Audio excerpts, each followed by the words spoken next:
for my backsliding Christian. Have conflict with God in a loving way. Come to Him fully, release your heart, put everything on the table, and allow Him to do the rest.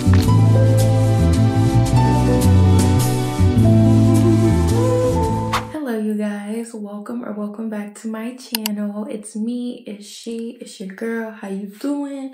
Today I am talking to the backsliding Christians.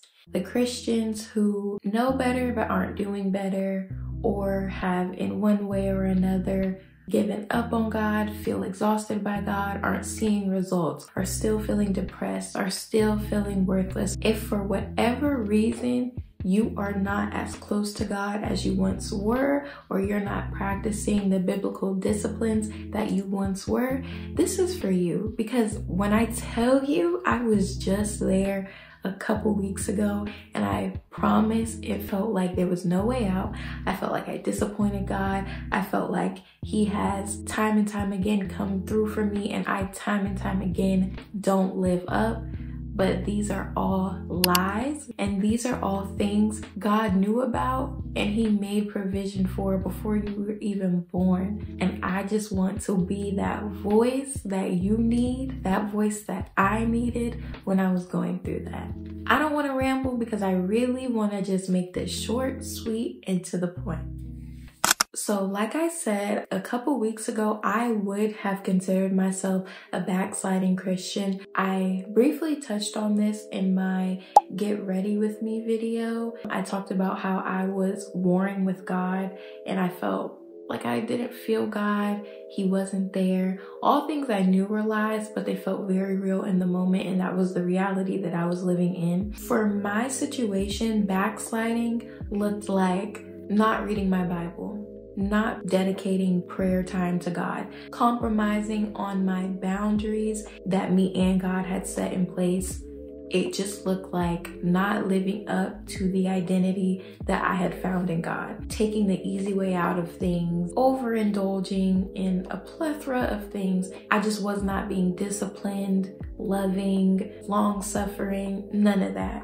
When I was in the thick of that, and it started to hit my heart, because backsliding doesn't start to feel like backsliding until it sort of feels too late. So by the time I felt it and I was reaching out to God again, I felt like I was drowning. I felt like He couldn't hear me. And frankly, I felt like I had messed up too much, because here you are living in all these blessings that God has given you and you're tearing everything up. What are you actually doing, girl? It was a very discouraging time because I know what to do to get back to God, but I had never done those things and felt like God wasn't reciprocating back.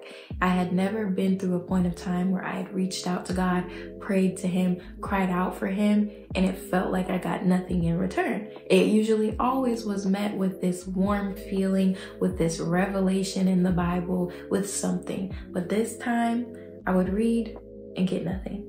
I would pray and feel nothing. I would call out to Him, and it seemed like nothing changed.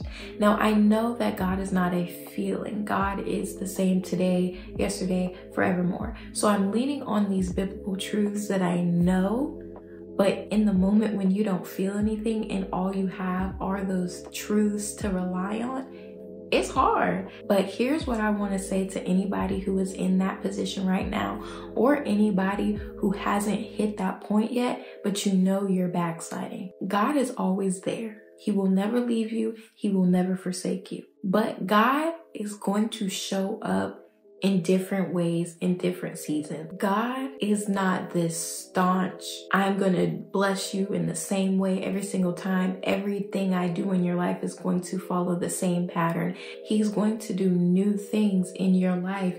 And sometimes that means He needs to prune out of you that long suffering, that discipline of seeking Him despite. He needs to bring out of you that fervent prayer. He needs you to lean on His truths even when the reality does not feel like it's the truth. And I do believe that is a lesson you'll need to go through. Whether you're backsliding or not, there will be a point where you pray, you call on God, you need Him to come through in a situation, and it feels like He is not there.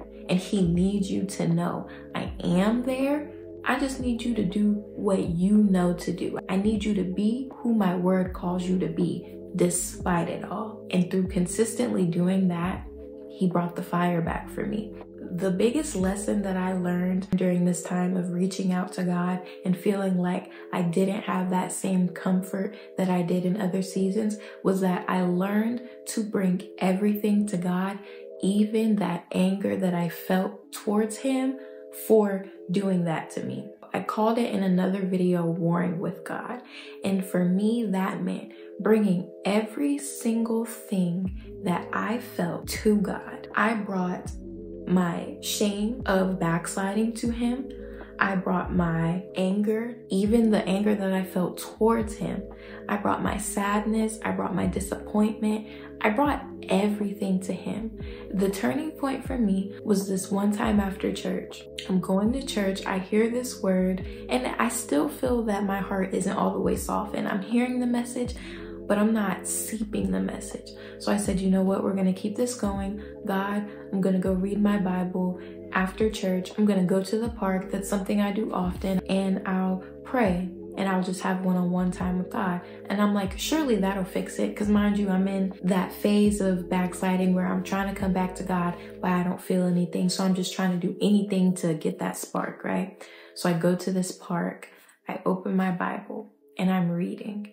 I'm just getting nothing. And on top of that, I had read this passage, and it was the passage in Exodus, Moses being called by God. Moses is hesitant because he feels he's incapable, and God is encouraging him to keep going. And then I think it's the next passage.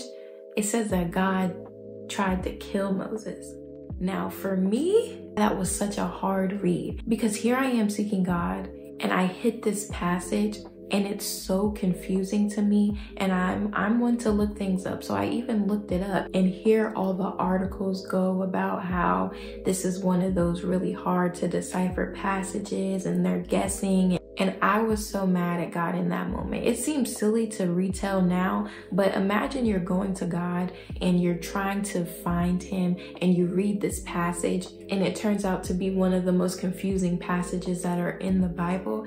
It's like, God, I'm seeking you. I just need a good, simple, uplifting story. You know, but here I am having to do this deep dive. I don't know, y'all. It really messed me up. But the thing that I did, I'm on the verge of tears. I close my Bible, I get up from the park, and while I'm stomping to my car, I'm literally talking to God. And I'm angry. I feel the anger in my body. I feel the heat. And I just give it to God, obviously in a respectful way. But I'm like, God, you see me trying to seek you.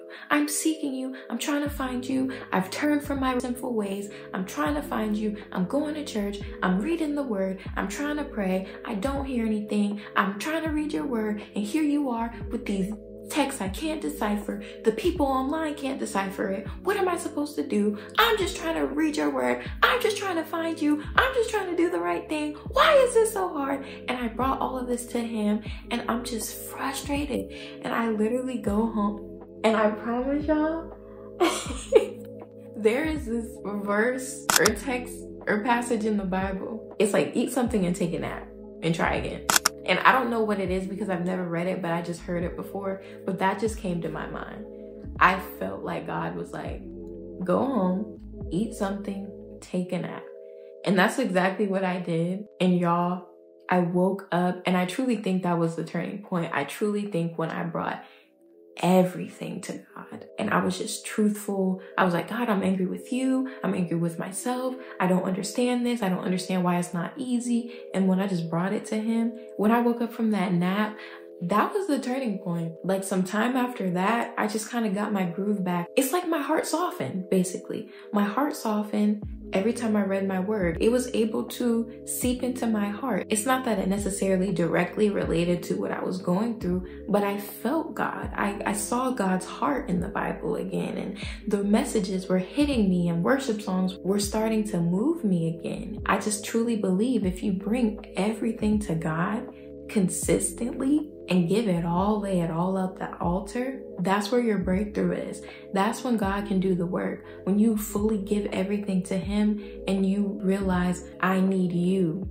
I can't even seek you without you. So for my backsliding Christian, I just want to tell you, show up 100% truthful with God. I tell God how I feel all the time. God, I feel like I'm coming to you selfishly right now because I just want something. God, I feel like my heart is hardened because I'm not moved by your word right now. Tell the hard truths, tell the uncomfortable truths to God, because he knows it anyways, but he needs you to recognize that he knows it and to submit it to him. He needs you to do your part in it as well. I always say, in any relationship you have, when there is conflict, you either have a chance to grow very close to each other or to grow very far from each other. Romantic relationship you have with your parents, with your friends, with God. When there is conflict, when you have something in your heart towards that person or they have something towards you, when y'all hash it out, you can either do it lovingly and in a restorative way where you want to grow closer, and now y'all have this deepened bond because y'all have gone through conflict and y'all stuck it out together and made your intentions clear that you still want to be close, or you can do it hatefully and grow apart. For my backsliding Christian, have conflict with God in a loving way. Come to him fully, release your heart, put everything on the table, and allow him to do the rest. I needed this a couple of weeks ago, and I promise you now, things are back like it never left. The word hits, y'all. The sermons hit, the music hits, the prayer hits, okay? So trust me, you are so much closer than you think. I promise you, I could not see weeks ago this moment, but here I am, thankfully, by the grace of God. Thank you, Father. And you can get back here too. Thank y'all for watching. If this video is for you, turn this off and pray right now. Turn this off and release your heart to God because he is waiting. So thank you for watching, and I will see you in my next video.